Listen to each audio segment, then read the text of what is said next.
There's a pretty one, Ulysses.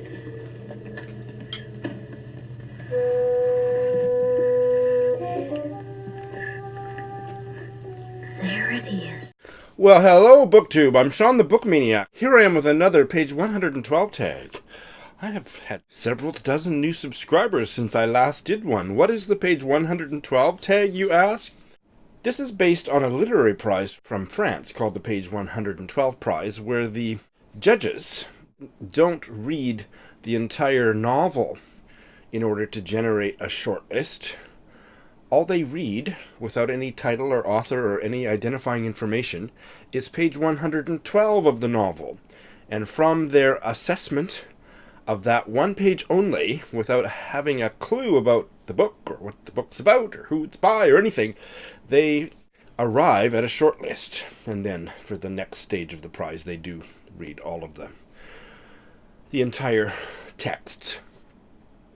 A couple of years ago, I adapted this because I just thought it was kind of intriguing. So I adapted it as a tag video. It's not really a tag video, although if I remember, I will tag a couple people that I think would enjoy doing it, or I would love to see them try to do it at the end of this video. But it's really just one other way to talk about books. And I do believe in this approach. There's nothing magical about page 112, by the way.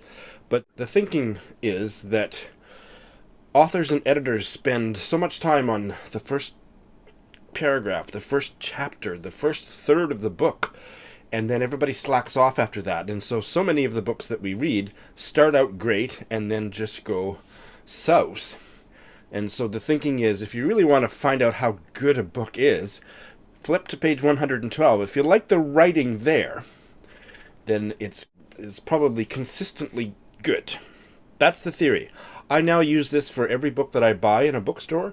I get a stack of books that I'm interested in, and then I sit down and I read page 112 and whittle down my purchases based on that. It does work for me very well. So without further ado, I'm going to read 3 page 112s to you. I know the books. I haven't read the books, but they're books from my shelves. I know what they are, but I'm not going to tell you what they are. And I'm going to read the page, give my thoughts on it, and then I'm going to rank them in terms of most favorite down to least favorite. And if you would like to play along, you can do the same and leave me some comments about your adjudication as well. Okay, without further ado, here is the first book, book number 1. I was not beautiful, he said defensively, and I was already going bald. But I stuck to the fantasy. And anyway, he said, Byron loathed women, but they adored him. That's what he both adored and loathed about them. I like women, I'd noticed. All except one. There was no getting away from it. That grocer's daughter from Grantham had a way of getting a response out of even the most liberal of men, even if it was demonic. At least, I thought privately, Thatcher was convinced she had right on her side. Much, no doubt, as Vlad the Impaler believed, but at least she believed something. All my beliefs seem to have melted away. What I love about being with you, Matthew continued, is that we think alike. Yes, I said, thinking, all 3 of us, actually. Pillow talk among socialists, even in a travel lodge off the A1, is heady stuff. Francis and I used to do the same thing when we were first together, lie in each other's arms and discuss Grocer Heath stuffed and fried. Francis did a fair imitation of those shaking shoulders and the very silly laugh, and we both found his current gravitas as the thinking person sage too silly by half. But at least he gave the Grantham girl a kick up the 80s. Now it was a kind of déjà vu. So, Matthew Todd, you were set for the stars at Westminster, and then what? He laughed. And then one of the tabloids tried to out me as a loony left-wing pinko homosexual, and I won an out-of-court settlement. How did you disprove it? If I hoped for a demonstration, it was not forthcoming. They'd bribed someone, and he came clean about it. Anyway, after that, I knew that I'd arrived politically. Well, that's very funny. I like that. That's really breezy, lively, intelligently humorous writing. I really liked it. I am so curious about some phrases that I don't know. I don't know what Grocer Heath is. The grocer is in single quotation marks. Stuffed and fried. I don't know, have any idea what that's about. And I don't know what the Grantham Girl, if that's some UK cultural reference. This is a UK book or not. But he gave the Grantham Girl a kick up the 80s. A kick up the 80s. Anyway, I don't have much to say about it. I just think I usually find it hard when a page 112 has a lot of dialogue to really assess much. But this is mostly dialogue, and it's so smart and lively that I have no problem saying that I really want to read this. And I'm somebody who doesn't necessarily respond well to comedic writing. It's not my thing. I love the reference to Thatcher and Vlad the Impaler. Oh, I think that grocer's daughter from Grantham, that's Margaret Thatcher. She was a grocer's daughter. So I think the references here to the Grantham Girl that's Maggie Thatcher. I think I figured that out for myself. Yeah, I really liked it. So that's book number 1. Book number 2. Joshi G has promised to get water to our Basti again. 3 years? You haven't had water for 3 years? I tried to keep skepticism from my voice. They tend to magnify their woes, hoping for sympathy, some kind of payout. Yes, Dee, we used to have 4 hand pumps for the Basti. One hand pump stopped working, then another. It's become really bad. For 3 years, nothing. How do you live? We survive. I'm one of the lucky ones. By your kindness, I use the servant bathroom. A low murmur filtering into my awareness. A chant coming from the people queued up along the side of the road. It had started from the front of the line, like current moving down a circuit. The men and women next to us joined in. A song, with verses of kinetic call and response. I braved the slap of heat sliding down the window. Yeah, Azadi, Jyoti Hein, the front of the line screamed. Jyoti Hein, shouted the rest. Yea, Azadi, Jyoti Hein, they screamed. Jyoti Hein. What a strange song, I said, rolling up the window. What do they mean? Freedom is a lie? It's water, Dee. It's driven everyone mad. These are the people from my Basti only. Joshi G told Ashish to bring them. Wow, well that's really intriguing. I don't quite know what to make of it. I think the writing is great. It certainly captures my interest. Who is the I? He seems to be, I'm assuming it's a he, but I don't know, of a higher status than the person he is speaking to. I don't know anybody's gender, so I don't want to assume these are men or women. But there seems to be some kind of a class thing going on, and there's that language. I do know that this is an Indian novel, and seems to be an inequality in the connection between the two people, and certainly poverty about having had no water for 3 years.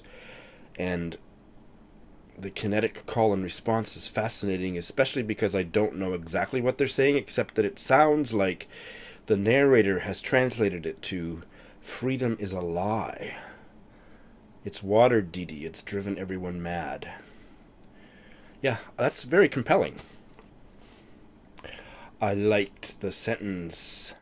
The chant started from the front of the line like current moving down a circuit. I braved the slap of heat. I like that one quite a lot too. And book number 3. This is actually the beginning of chapter 10. Nothing? Whatever made me say that? When I think that even blankness is made up of something, an energy force maybe, standing in its own significance like a vacant lot. In this room, a fixed kind of silence, set off against shifting howls of wind and a garage door that's come unhinged, and the center of my being breathes easily. Acceptance, perhaps, the senses having wandered, pulled through an afternoon of emptier gusts, the slower, more serene wind of the cemetery.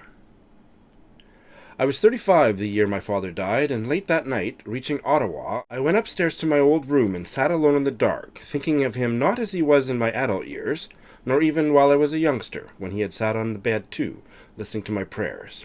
I was thinking of a time before that, trying to imagine, to bring into focus a young man's face, the motion of his slender frame scurrying around the bungalow at Canso, imagining too what his words to Mimi might have been.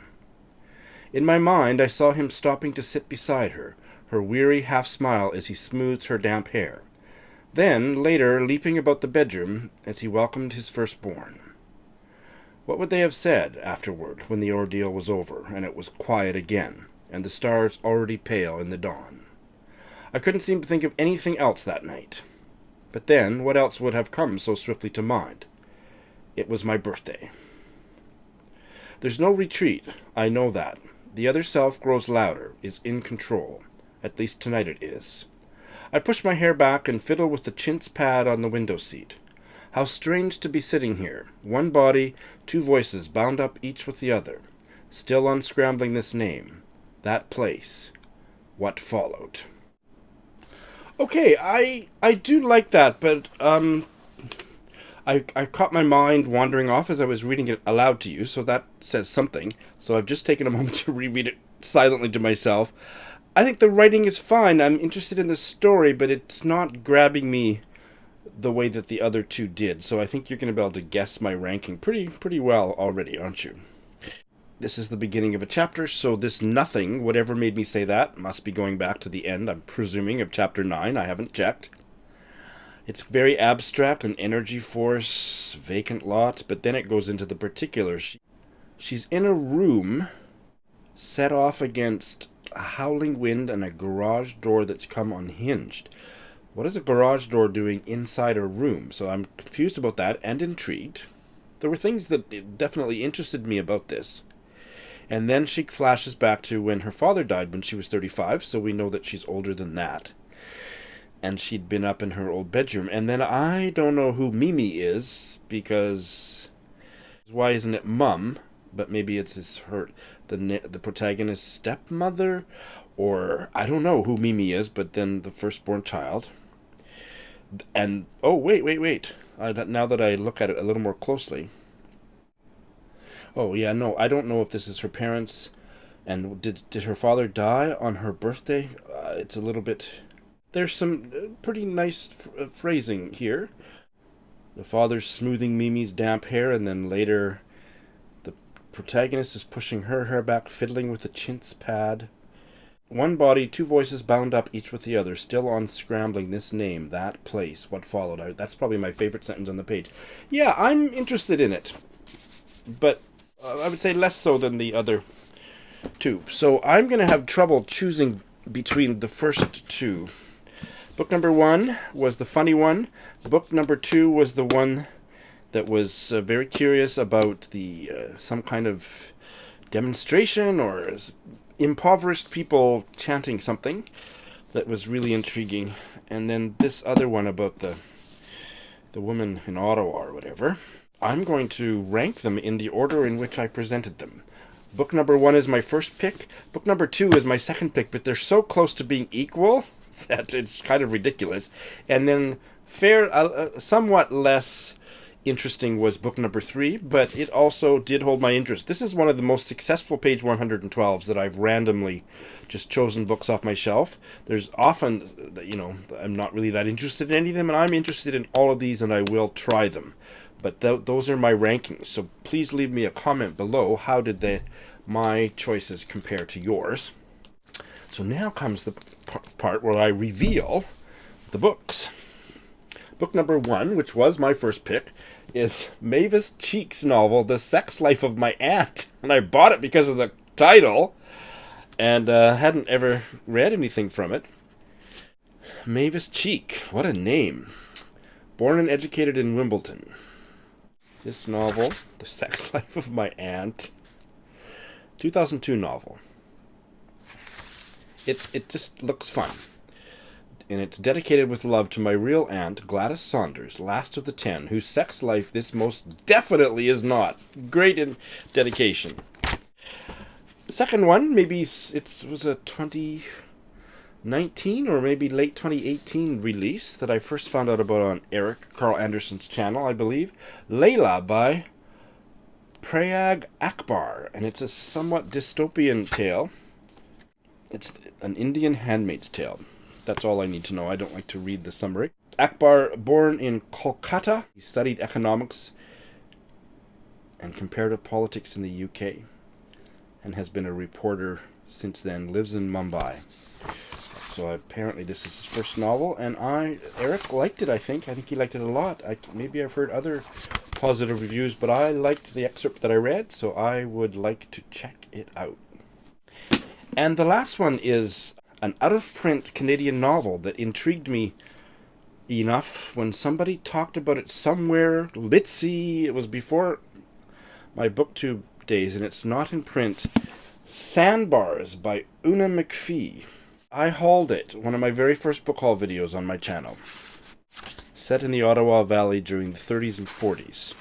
Una McPhee was a CBC journalist, and it's blurred by Margaret Lawrence, but I'd never heard of her, and these are very hard to find, so I will try it, but it's, lower priority because this didn't grab me as much as the other two, but it didn't turn me off trying it, for sure.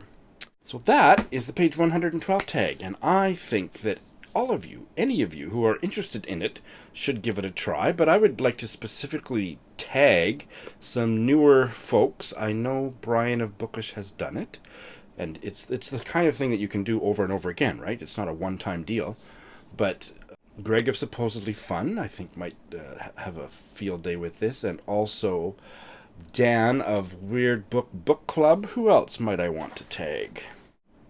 Sharon Goforth. Maybe that's enough, and then I'm going to open it to anyone. Please do it if it sounds interesting to you. Thanks for watching.